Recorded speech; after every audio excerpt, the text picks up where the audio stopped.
So the first thing this question is going to get us to think about is what these two different words mean. What's the difference between verify and prove?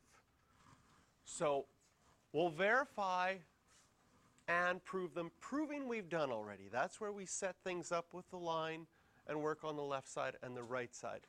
Verify is just checking one value if it works. So if you're able to prove something, you prove that it works for all the values. If you verify it for one, you don't know that it's going to work for all the rest. So proving is much more powerful than verifying. Verifying is just checking, does this one answer work? So if we look at A, secant theta 1 plus cos theta equals 1 plus secant theta. If you're going to verify, that means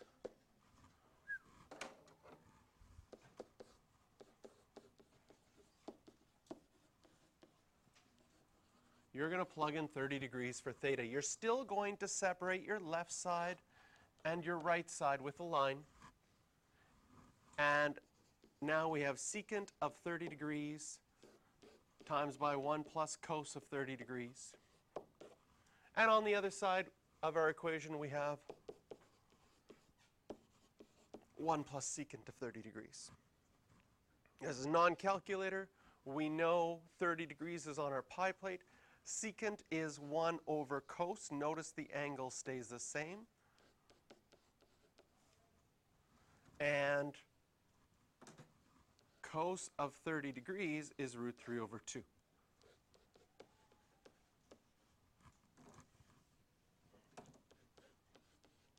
So I'm changing my secant to 1 over cos because I know those values from my unit circle.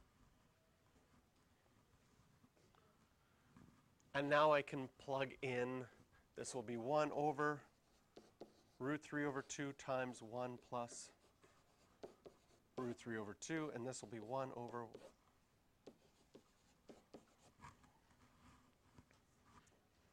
And just like a proof, in a verify question, you need to continue to work with the algebra that you have and get both sides to look exactly the same. So we have to use our skills with fractions to get both sides to be a single fraction. Couple things here that I notice. Both on the left hand and the right side, can you see that you're dividing by a fraction? How do we divide by a fraction? We multiply by the reciprocal. So this 1 over root 3 over 2 will be 1 over 1 multiplied by 2 over root 3.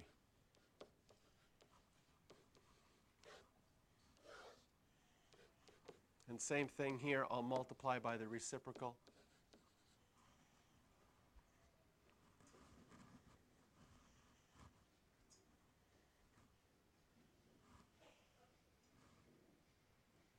So on the right-hand side, I have 1 plus 2 over root 3. On the left-hand side, I have a 2 over root 3 in front of brackets. Can you see that you could distribute this to get rid of the brackets? That would give me 2 over root 3 plus, how do we multiply fractions? Multiply the tops and multiply the bottoms.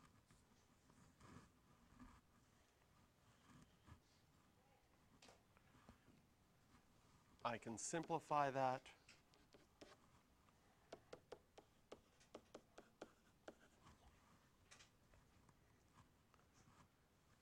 And the left side and the right side are now identical. We have verified that they're the same.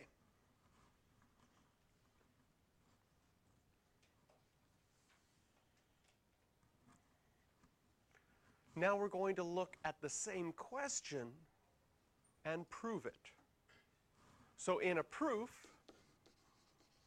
again, you rewrite the question that you had. So we had secant theta times 1 plus cos theta equals 1 plus secant theta Draw a line where your equal sign is, and we have to prove that these are the same. One of the strategies that you guys have started to notice so far is we can change everything to sine and cos. That is a very powerful strategy. If you use that strategy here, it's going to work. You could change secant to 1 over cos here. You could change secant to 1 over cos here. If I now distribute on my left side, 1 over cos times 1 is 1 over cos. 1 over cos times cos is plus 1. And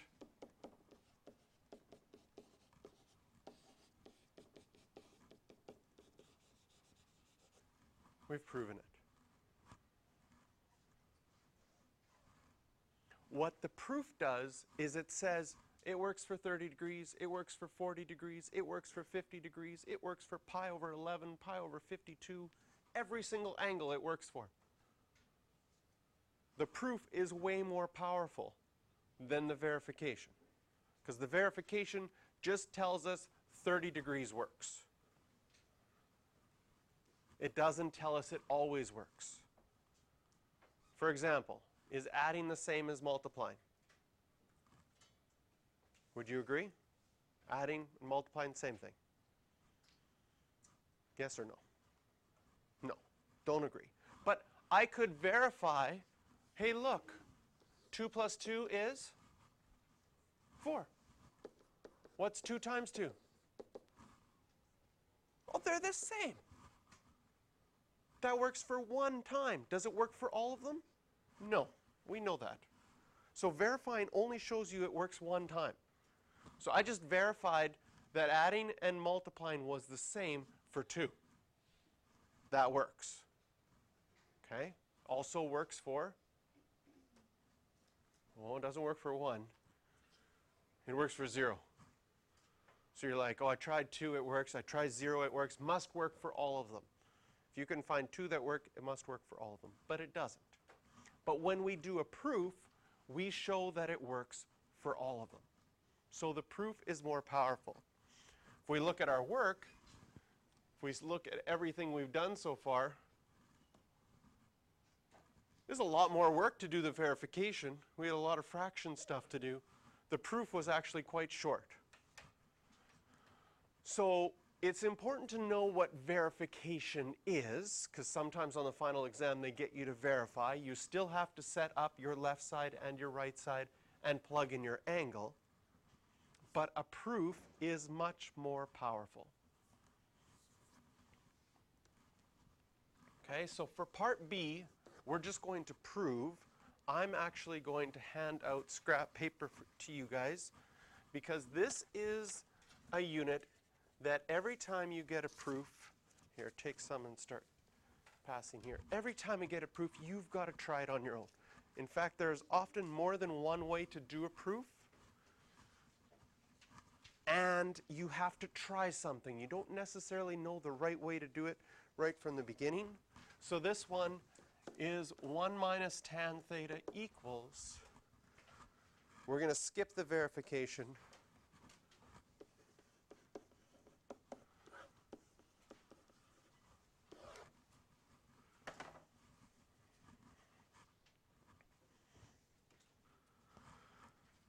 I'm going to show you a technique that works like 95% of the time, but it really involves good knowledge of fractions. You can always change things to sine and cos. Note, this first method will not be the shortest method. Often there's shorter methods, but it's a really strong method that tests how well you know your fraction rules, and it works 95% of the time. So I'm going to change everything to sine and cos. So this main strategy has 2 steps.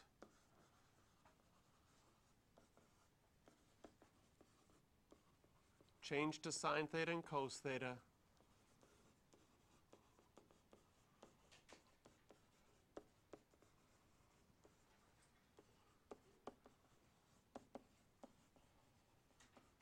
if you ever get stuck on any identity in this unit and you want help, I will need to see that you've tried this method. You can't just say, I don't know what to do, unless you've tried this method. So what does it mean to change to sine and cos? Well, tangent is sine over cos. Cotangent is cos theta over sine theta minus 1. Okay? Right now, I want you to look at your work and ask yourself if you ever were lazy and decided not to write a theta because it was just you're tired of writing them. So you just wrote sine and cos without the theta.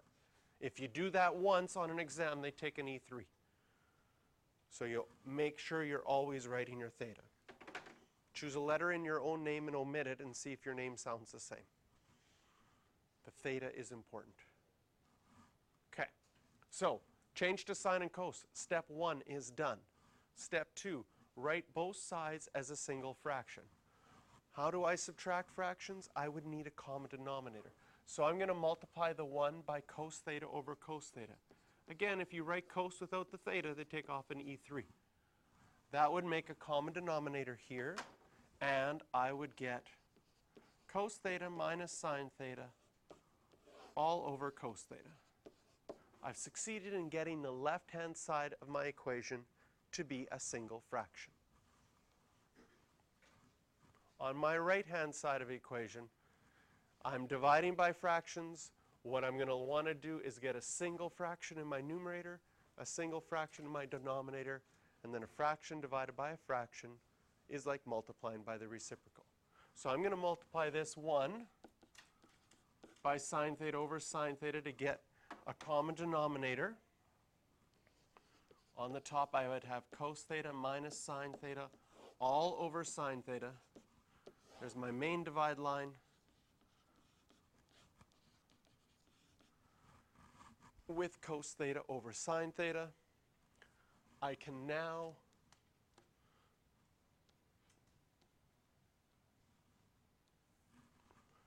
multiply by the reciprocal. So cos theta minus sine theta over sine theta multiplied by the reciprocal, sine theta over cos theta. Some things about fractions and about simplifying fractions. Right now, this is separated and sort of factored in a sense. Anytime you have adding or subtracting, that groups a factor together. So I would not be allowed to cancel the sign inside of these green brackets with the sign on the bottom, because a factor has to be identical to be able to simplify it. But I can simplify this sine theta and this sine theta. That leaves me with a single fraction on the right-hand side. So this is the strategy. Change things to sine and cos, get a single fraction on both sides. Look at our answers. They're the same. So our proof is done.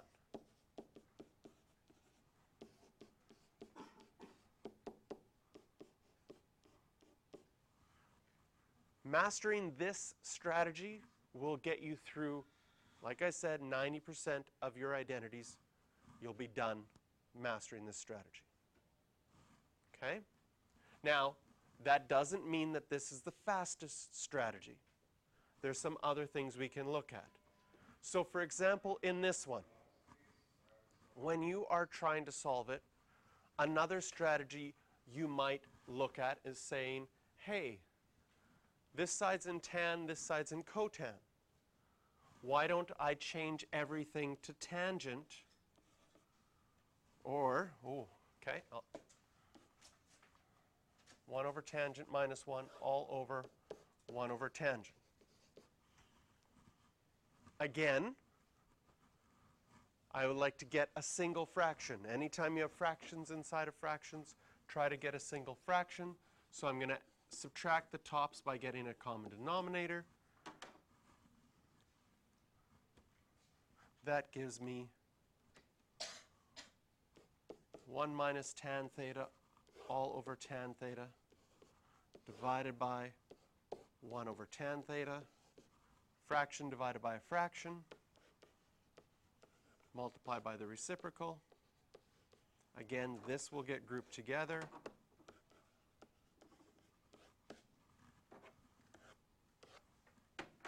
Those cancel out. We're left with just 1 minus tan theta. So I got a single fraction on that side. How does it match? Perfectly. Left side equals right side. Different proofs, same full marks for both of them. Okay? What happens if I change the tangent on this side to cotangent? If cotangent is 1 over tangent, then tangent is 1 over cotangent. How do I get a single fraction here?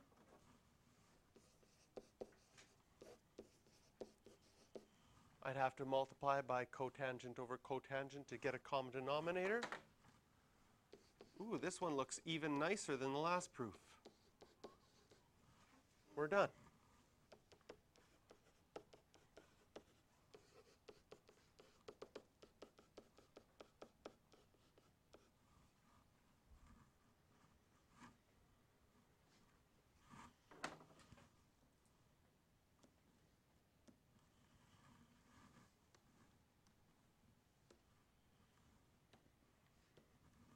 And one last proof.